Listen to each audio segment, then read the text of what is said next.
Hi, my name is Dana Bennett, and we are here at the Ruskin Group Theater. I'm joined by the cast of Mutiny in Port Chicago, which is opening on July 10th.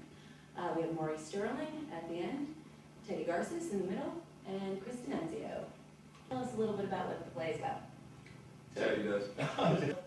It's about a group of 50 naval seamen in 1944 who were accused of mutiny.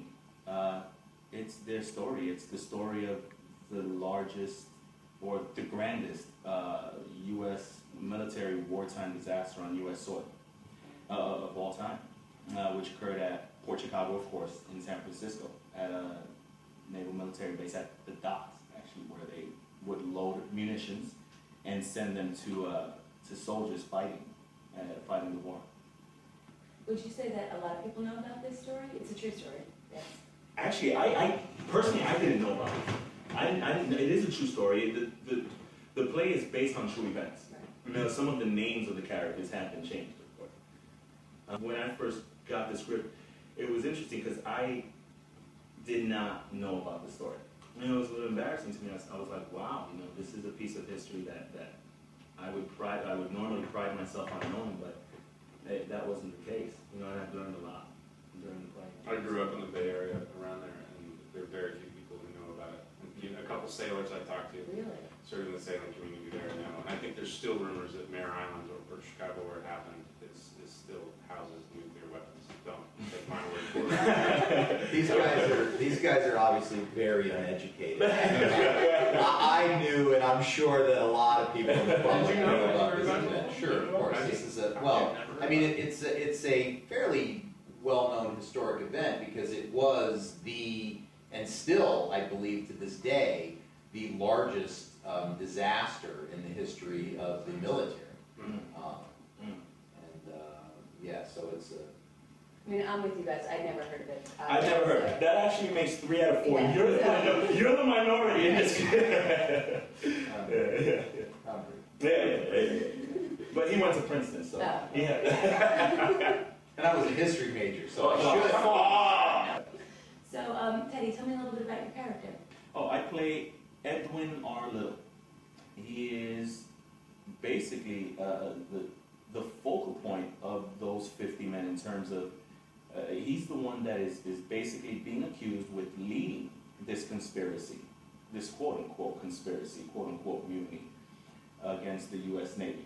Of course, we know there was. Of course, we know there was no mutiny. Let's call it. We know you're the ringleader. We know the ringleader. We know there was no mutiny. It was allegedly a mutiny. We know there was no mutiny, but that's what he's being accused of, and that is his task to make sure that the people know the truth. He drives the truth. He drives the truth. Whether some believe it or not. This is our prosecuting attorney here.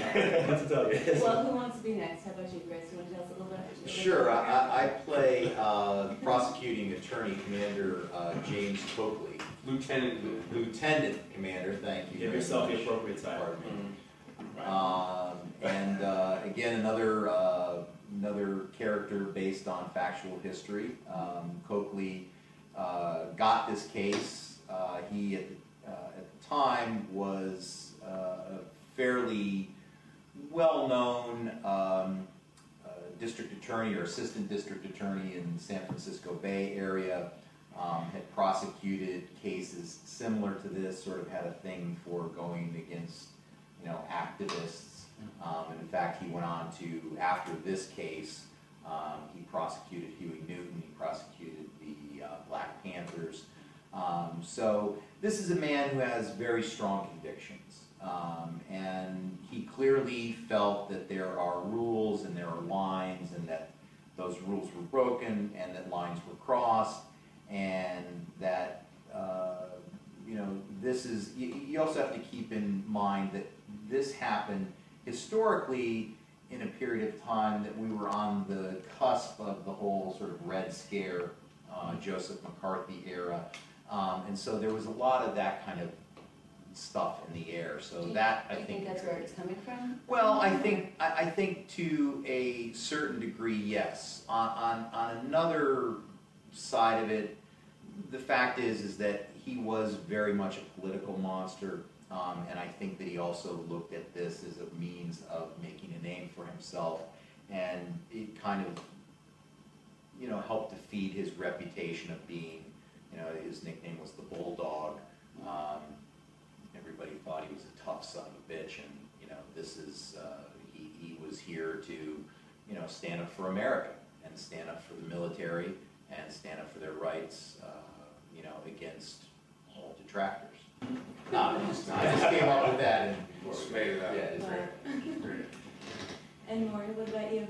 I play Lieutenant Gerald Veltman, who is sort of the opposite of Coakley. Not the opposite, I think they're both savvy, good attorneys who know how to do it, but my character is a young naval lieutenant, a couple years out of law school in the JAG Corps, who, according to this story, sort of gets handed this file, which I think is because they respect he's got talent, but he's definitely green, so he's trying to win an uphill battle and trying to save the 50 men who are accused of mutiny.